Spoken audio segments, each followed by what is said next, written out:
की हम इस वीडियो में देखेंगे कि हमारे पास एक किताब है डिप्रेशन से बचिए, जिसको लिखी है डॉक्टर विलियम विल्सन ने और इसका उर्दू में तर्जमा किया है डॉक्टर सारम काश्मीरी ने। लिखी है डॉक्टर प्रोफेसर ग्रीगल विल्सन ने।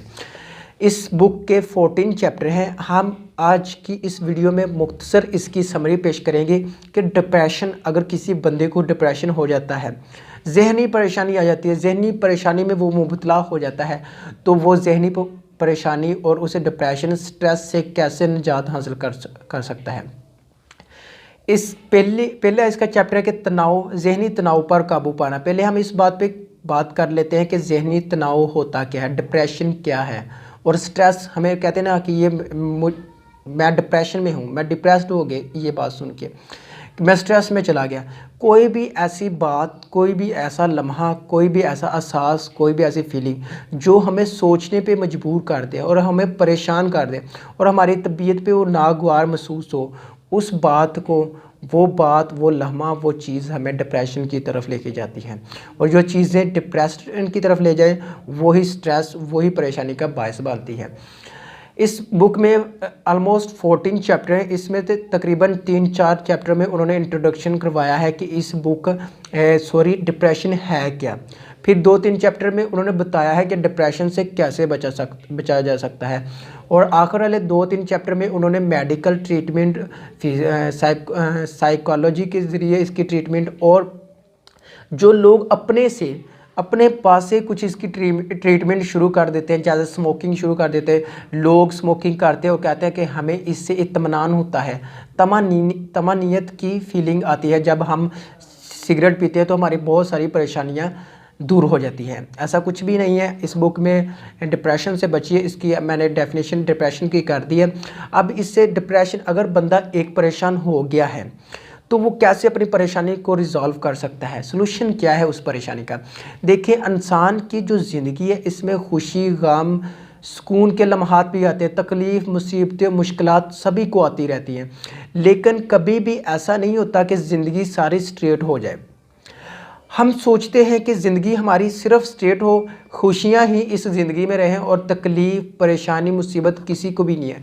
और भाई, कौन चाहता है कि उसको तकलीफ़ आए, मुसीबत आए? कोई भी ऐसा नहीं चाहता कि उसकी ज़िंदगी में कोई तकलीफ़ आए या वो मुश्किलात या मुसीबतों से दो चार हो।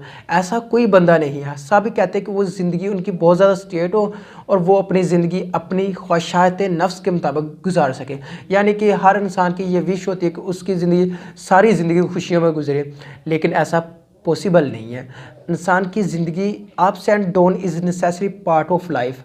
ज़िंदगी में खुशी वाले लम्हात भी आते हैं, दुख वाले लम्हात भी आते हैं, और कुछ ऐसे वाक़यात ज़िंदगी में होते हैं, जैसा कि उन्होंने डिप्रेशन से बची इस बुक में डॉक्टर सारम ने लिखा है कि कुछ ऐसे लम्हात, फॉर एग्ज़ाम्पल, जब किसी हमारे अजीज़ी अकारब की डेथ हो जाती है तो हम इसको बर्दाश्त नहीं कर सकते क्योंकि वो हमारा बहुत ज़्यादा अजीज़ था। इसलिए ये बात हम सोच के डिप्रेशन में चले जाते हैं कि ये हमारे साथ ही क्यों हुआ। ठीक है, एक ये मिसाल। दूसरी मिसाल के कुछ, अगर आप होस्ट है तो आपके घर में मेहमान वो लोग आ रहे हैं जिनसे आपकी तबीयत मैच नहीं करती, पंजाबी में कहते हैं रलती नहीं है, उनसे आपकी तबीयत मैच नहीं करती, लेकिन वो घर में आपके मेहमान आ रहे हैं। ये बात सोच के भी आप स्ट्रेस की तरफ चले जाते हैं। एक और मिसाल, अगर आप एक जॉब कर रहे हैं, एक कारोबार या एक काम ऐसा कर रहे हैं जो आप सिर्फ मजबूरी के तहत कर रहे हैं, लेकिन आपका दिल राज़ी नहीं है वो काम करने के लिए, ये भी आपको डिप्रेशन की तरफ लेके जाएगा क्योंकि आपका दिल राज़ी नहीं है ये काम करने में। देखें, और कुछ ऐसे लम्हात होते हैं कि हमने उन बातों को ऐसे बढ़ा चढ़ा के अपने सर पे पेश किया होता है कि ये हम बर्दाश्त ही नहीं कर सकते, हालांकि वो लम्हात, वो बातें बहुत छोटी बातें होती हैं। डिप्रेशन में जाने का इस बुक में भी लिखा हुआ है उन्होंने कि इसमें जाने का 1-2 फ़ायदे भी होते हैं, ना सिर्फ नुकसानात ही होते हैं। कि इंसान जिन बातों को समझ रहा होता है कि ये बहुत बड़े तूफ़ान हैं, मुसीबतें हैं हमारे सामने, वो बातें कुछ भी नहीं होती, वो सिर्फ महज हम समझते हैं कि इससे हम मर जाएंगे, खप जाएंगे। ऐसा कुछ नहीं होता है। वो मुसीबत या मुश्किल जिसको हमने सर पे पहाड़ की तरह सवार किया था, वो रेत के दाने की तरह होती है, मिट्टी की तरह होती है। इनसे हमें ये बर्दाश्त पैदा होती है कि हम छोटी मोटी मुश्किलात ज़िंदगी में आती हैं तो उनसे हम कैसे निमट सकते हैं। ये एक पॉजिटिव इम्पैक्ट है। डिप्रेशन में अगर चले जाए इंसान तो उसको पता चलता है ना, दूसरे लोगों को समझा सकता है कि वो डिप्रेशन से कैसे बच सकते हैं, ये भी इसका पॉजिटिव इम्पैक्ट है। और डिप्रेशन में जाने से इंसान को एहसास होता है कि जो लोग डिप्रेशन में रहते हैं उनके दिल पे क्या बीती है, क्या आप बीती होती है ना इंसान के दिल पे, तो फिर वो दूसरों को बता सकता है कि इससे हमने कैसे बचा जा सकता है, ठीक है। और अगर तो हम इसमें ये बात कर रहे हैं कि ये डिप्रेशन और इससे डिप्रेशन के पॉजिटिव इम्पैक्ट और जौन सी बातें से इंसान डिप्रेस्ड हो जाता है। इंसान की ज़िंदगी हमेशा कभी भी स्ट्रेट नहीं हो सकती, इसमें खुशियाँ भी आएंगी, गम भी आएगा। लेकिन अगर हम पे ये बात होती कि हम अपनी बात मनवाते तो हम लोग सिर्फ अपनी खुशियों के लम्हात को पकड़ के बैठ जाते और गम तो किसी को भी ना आती। इसलिए मौत का भी आना बहुत ज़रूरी है। वो कहते हैं मौत से किसको रुस्तगारी है, आज वो कल तुम्हारी बारी है, मेरी बारी नहीं, आज वो कल तुम्हारी बारी है। मौत से किसी को रुस्तगारी नहीं है, सब ने मरना, मैं आप सब जितने देखने वाले सब ने एक ना एक दिन इस दुनिया से जाना है। इससे डिप्रेशन में जाना या कोई अजीज़ी अकारब फोत हो जाए तो उसकी वजह से डिप्रेशन में जाना, तो उस पर हौसला कर ले कि हम सब अल्लाह की तरफ से हैं, हम सब ने अल्लाह की तरफ जाना है। इस बात से अपने दिल को, कल्ब को तमानियत दें कि ये सच और ये हकीकत है।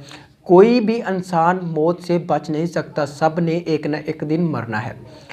तो इससे दिल में सुकून पैदा होता है। ये डिप्रेशन में जो शख्स जाते हैं, जो लोग जाते हैं, उनको पता होता है कि डिप्रेशन क्या होता है, क्योंकि हर वक्त दुख में रहना, हर वक्त मुश्किलात मुसीबतों की ही बातें करना, और जब इंसान की जो कंपनी होती है ना, जैसी वो महफिल में बैठा होता है, वो भी इस पर बहुत ज़्यादा रोल किरदार अदा करती है। जैसा कि अगर मैं हर वक्त ही ऐसे लोगों के दरमियान बैठूं जो परेशानियां, मुश्किलात और मुसीबतें ही डिस्कस करते रहते हैं, तो मैं भी वैसे ही बन जाऊंगा। अगर मैं कुछ ऐसे लोगों के पास बैठूं जो हर वक्त हंसते हैं, खुश मिजाज लोग हैं, तो मेरी तबीयत भी वैसे हो जाएगी। सर कहते हैं खरबूजे को देख के खरबूजा रंग पकड़ता है। इसलिए डिप्रेशन से बचना है ना, आप उन लोगों की कंपनी इख्तियार करें जिनकी महफिल में जाकर आपको दिली तस्कीन मिलती है। जब आप खुश होते हैं ना किसी की महफिल में बैठ के, तो उस कंपनी का आप पे, उस महफिल का, उस मजलिस का आप पे बहुत ज़्यादा असरअंदाज हो रही होती है पॉजिटिव वे में। अगर आप खुद ही पहले परेशान हैं, पहले ही आपको बहुत सारी मुसीबतें हैं, और कुछ ऐसे लोगों, ऐसे कंपनी, मुसीबतें, दुख, तकलीफ़ लोगों की सुननी चाहिए, बिल्कुल अच्छी बात है। अब बंदे को एहसास होता है कि इंसान सारे खुश नहीं होते, हर किसी को थोड़ी बहुत किसी न किसी पॉइंट पे मुश्किलात या मुसीबतें आती रहती हैं। तो खरबूजे को देख के खरबूजा रंग पकड़ता है। इंसान को चाहिए कि वो एक ऐसी महफिल को फिर ज्वाइन करे जब वो खुद डिप्रेशन का मरीज़ हो जाता है कि जहनी स्ट्रेस उसको हर वक्त रहती है, तो वो ऐसी महफिल इख्तियार करे जिसमें उसको खुशी मिले, जाके तमानियत, दिल की तस्कीन मिले, कि खुद खुशी महसूस करे कि ये महफिल मैं अटैम्प्ट करनी चाहिए और मुझे इस महफिल को इख्तियार करनी। फर्स्ट थिंग कि मैंने बात की है कि इंसान को अपनी महफिल को बदलना चाहिए, ठीक है। इस बुक के मुताबिक दूसरी ये बात है कि अगर आपको किसी किस्म का भी कोई मसला आ गया है, तकलीफ़ आ गई है, दुख आ गया है, तो आप उस दुख को अपने दोस्तों के साथ बांट लें, ठीक है। और दोस्त भी मुखलिस होने चाहिए। ऐसे दोस्तों के साथ ना बांटे जो आपकी परेशानी को सिर्फ मजाक के तौर पे अड़ा दें। हाँ, कि ऐसे लोगों के साथ बिल्कुल भी अपने मामले डिस्कस ना करें, बल्कि मुखलिस दोस्तों के साथ अपने मामले को डिस्कस करें कि मेरे साथ ये परेशानी, ये मुसीबत, ये मुश्किल, ये मुझे चीज़ डिप्रेशन में लेके जा रही है। अगर हाँ आपके दोस्त हैं, आपके रिश्तेदार हैं, आपके घर वाले हैं, इनमें से किसी के भी साथ अपनी मजबूरी डिस्कस कर सकते हैं, वो आपको एक अच्छी सलाह दे सकता है, अच्छी एडवाइस दे सकता है, जिससे आपकी ज़िंदगी में पॉजिटिव इम्पैक्ट आ सकता है। क्योंकि जब भी इंसान दुख बांट लेता है ना, तो दुख कम होने लगते हैं। लेकिन हर किसी पे भी भरोसा करना नुकसानदेह होता है, और किसी पर भी भरोसा करना, हर किसी पर भरोसा करना नुकसानदेह होता है, और किसी पर भी भरोसा ना करना उससे भी ज़्यादा नुकसानदेह हो सकता है। इसलिए कोई एक बंदा ज़िंदगी में ज़रूर सेलेक्ट करें जिस पे आप भरोसा करते हों, और उस पर भरोसा करके उसको अपनी दिल की, कल्ब की परेशानियां बताएं, ताकि आपके दिल को तमानियत हासिल हो सके। यहाँ तक हमने डिप्रेशन को हल करने के 2 तरीके पढ़ चुके हैं। तीसरा तरीके कि अपनी मदद आपके तहत, भाई अपने आप को भी स्ट्रॉन्ग बनाओ ना। क्या हर वक्त ही उनसे मदद लेने चल पड़ना है? कोई मुसीबत है, चल भी अपने दोस्त की जानब चले जाना है, यार मेरे साथ ये मसला हो गया, ये मसला हो, फला मसला, हर मसला लाजमी तो नहीं हर किसी को बता के सॉल्व करें।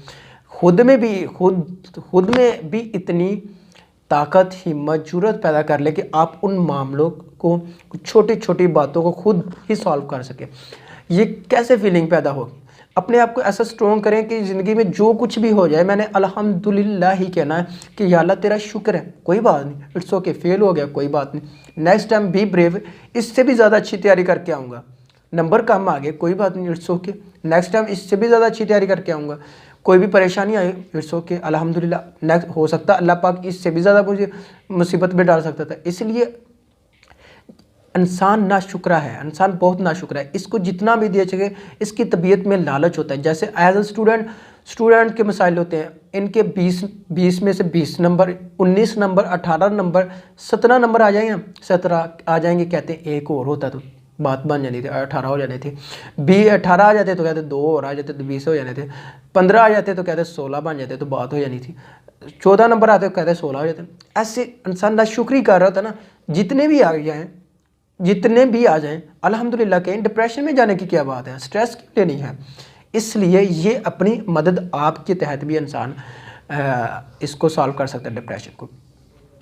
और एक बात मैं इसमें खुद से ऐड करता हूँ, डिप्रेशन से बचने का एक बहुत ही स्ट्रॉन्ग हल है इससे छुटकारा पाने का, कि अल्लाह से अपना राब्ता मजबूत कर लेना। नमाज़ पढ़ें, कुरान पढ़ें, अल्हम्दुलिल्लाह कहें, अल्हम्दुलिल्लाह की तस्बीह करें कि या अल्लाह तेरा शुक्र, कोई बात नहीं, मरने से किसने डरना है, सबने मरना है। लेकिन एक दिल की तमानियत के साथ जिसने ज़िंदगी गुजारी होगी उसको ज़्यादा सुकून होगा। इसलिए अपना अल्लाह से भी बिल्कुल, ये तो पहली बात होनी चाहिए कि अल्लाह से बंदा जब भी ज़्यादा स्ट्रॉन्ग रिलेशन करता है तो उसकी मुश्किलात, मुसीबतें कम होने लग जाती है, वो ज़िंदगी में स्ट्रॉन्ग बन जाता है। यहाँ तक 4-5 मेथड हमने डिस्कस कर लिए हैं कि डिप्रेशन से कैसे बचा जा सकता है, डिप्रेशन क्या है, डिप्रेशन से कैसे बचा जा सकता है। और आगे हम बात कर लेते हैं, कुछ लोग डिप्रेशन से बचने के लिए है स्मोकिंग, सिगरेट पीना शुरू कर देते हैं और वो समझते हैं कि इससे वो महज डिप्रेशन से छुटकारा हासिल कर रहे हैं। कुछ लोग अल्कोहल का इस्तेमाल करना शुरू कर देते हैं और कुछ लोग ड्रग्स वगैरह इस्तेमाल करना शुरू कर देते हैं कि ये मे भी वो लोग सोचते हो निकोटीन का इस्तेमाल करना शुरू कर देते हैं कि ये चीज़ें उनको डिप्रेशन से बाहर निकाल रही होती। नहीं भाई, वो डिप्रेशन में से बाहर नहीं निकाल रही होती, वो आपको और ज़्यादा मुसीबतों में डाल रही होती है। इससे आप जिस्मानी बीमारियों में जकड़े जा सकते हैं। वैसे भी इसका एसिडोसिस भी इसी स्ट्रेस की वजह से होता है। जब इंसान हर वक्त ही परेशान रहता है उसको कई तरह की बीमारियाँ वैसे लाक हो जाती हैं। इसलिए खुद में बने और जैसे ही ज़िंदगी में कोई भी मुसीबत, मुश्किलात, तकलीफ अल्हम्दुलिल्लाह कहें पास हो जाए, it's okay, next time be brave, all is well, अल्हम्दुलिल्लाह कहना सीख लेना। आखिर अल्लाह मेडिकेशन में ये बात कर रहे थे लोग, इनका गलत रसां दोस्त यहाँ लफ्ज़ इस्तेमाल हुआ है स्मोकिंग के लिए कि इनसे कोई भी मतलब कोई फ़ायदा नहीं होता, इसके उल्टे नुकसान बहुत ज़्यादा होते हैं। नुकसान सबको पता है कि कई तरह की बीमारियों का मौजब बनते हैं, ये कैंसर, हेपेटाइटिस वगैरह वगैरह। इससे बेशुमार इंसान की पूरा जिस्मानी सेहत डाउन हो जाती है। इसलिए इन चीज़ों को, और अगर कोई ये अटैम्प्ट कर ले कि सिगरेट, स्मोकिंग या अल्कोहल का इस्तेमाल करना शुरू कर दे तो वो रफ्ता रफ्ता करके इनसे छुटकारा हासिल कर ले। छुटकारा कैसे हासिल करना है, तो ये आप मार्केट से खुद भी खरीद लें, लेकिन मैं क्लास से बयान कर रहा हूँ, मेरा हक बनता है कि मैं आपको बता दूँ कि उसकी मकदार को, क्वांटिटी को कम कर दें। 1 पिए, 10 पीते 1 पिए, और एक दिन आएगा वो आप 1 भी छोड़ देंगे। इसी तरह रफ्ता रफ्ता करके वो उसको छोड़ दें कि इससे ना आपको, अगर आप पीते हैं तो इससे का कोई फ़ायदा नहीं, अगर ना पिएंगे इसका आपकी बॉडी पर कोई नुकसान नहीं होगा, और रफ्ता रफ्ता आप इससे भी काबू पा सकते हैं। ये आई थिंक 4th 5th चीज़ थी। और इसके बाद अगर आप बहुत ज़्यादा ज़हनी डिप्रेशन में चले गए हैं, आपकी पीक लेवल पे जिसको कहते हैं, तो आप अपने डॉक्टर, साइकोलॉजी से बात कर सकते हैं, साइकियाट्रिस्ट से बात कर सकते हैं। इसके अलावा आप अगर अपने तौर पे अपनी मदद आपके साथ तहत हल करना चाहते हैं तो आप डेली एक्सरसाइज करें, वॉक करें, नमाज़ पढ़े, कुरान पढ़े, इसके साथ अपनी ये तमा नीयत और दिल को सुकून दे, और कल्ब को स्ट्रेस लेवल, जिसका कल्ब का स्ट्रेस लेवल बढ़ जाता है ना कभी कभी, तो उसको सुकून दे, अल्हम्दुलिल्लाह कहें। इसलिए अल्हम्दुलिल्लाह कहना सीखिए। ये था बुक डिप्रेशन से बचिए, how to get rid from depression. यहाँ तक